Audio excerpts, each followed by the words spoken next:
Chapter 39 महान पवन। लकड़ी के किनारे के करीब रेंगते हुए उसने एक सपने में एक व्यक्ति की तरह देखा था जब डिक अपने पैरों पर खड़ा हुआ और भालाधारी का सामना किया। उसने लेमिनाई के शब्द सुने थे, उसने उसे भाला तानते देखा था और उन कुछ सेकंड में उसने मौत देखी थी और उसने प्यार को जाना था, वो सच्चा प्यार जो किसी चीज की परवाह नहीं करता, यहाँ तक कि मौत की भी नहीं।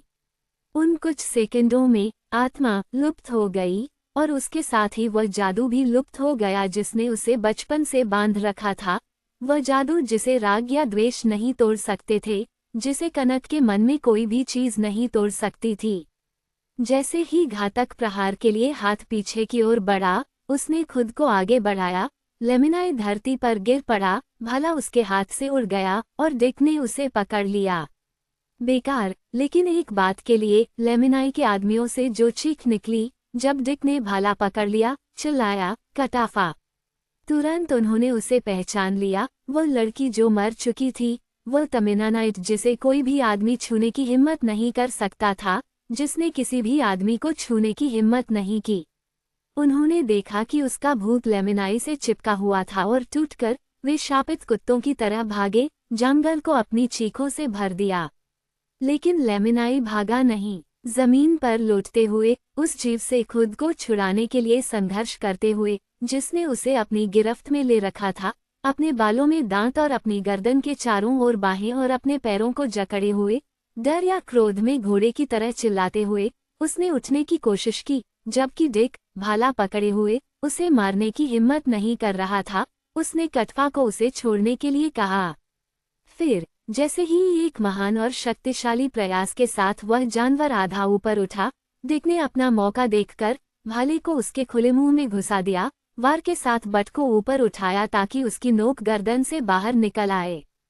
फिर कटफा को अपनी बाहों में लेकर कटफा ने उसे लगभग उतनी ही मजबूती से जकड़ा हुआ था जितनी मजबूती से वह दूसरे को जकड़ी हुई थी। वह घास के मैदान से ऊपर की ओर बढ़ता रहा जब तक कि वह चट्टान तक नहीं पहुंच गया।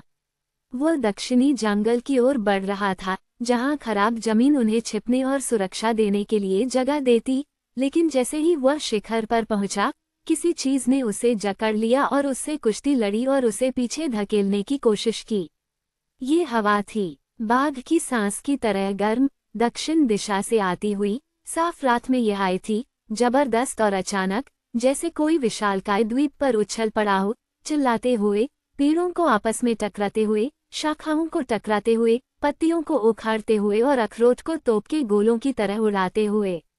उसने नान को उसके पद से उठा लिया और उसे लेगून में उड़ा दिया। उसके पीछे पीछे पद भी था।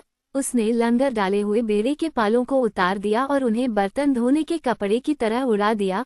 उसने लेमिनाई के लंगड़े मृत शरीर को पेड़ों के पास धकेल दिया। भाला अभी भी उसके गले में फंसा हुआ था।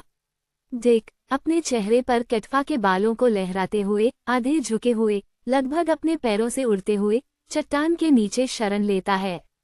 यहाँ शांति थी, हालांकि उनके नीचे पूरा द्वीप एक बिल्कुल बादल रहित आकाश और चांद की तेज, स्पष्ट रोशनी में चिल्ला रहा था और उछल रहा था। यह नया ही मतादी था, बिना बारिश के एक महान हवा जो एक दशक में एक बार कैरोलिन और समुद्र को 100 मील से आगे तक बहा ले जाती थी, हमेशा रात में और हमेशा पूर्णिमा पर आती थी, केवल 1 घंटे तक चलती थी और एक तूफान से भी अधिक भयानक थी, क्योंकि अधिक रहस्यमय थी। यहाँ हवा के प्याले में आश्रय लिए हुए वे शांत चांद की रोशनी में लेटे थे। लड़ाई, लेमिनाई की हत्या, मृत्यु की अभी भी आसन उपस्थिति, ये सब उनसे उतनी ही दूर थे जितना नीचे हिलते डुलते पेड़, गरजती चट्टान और अनंत चांदनी समुद्र।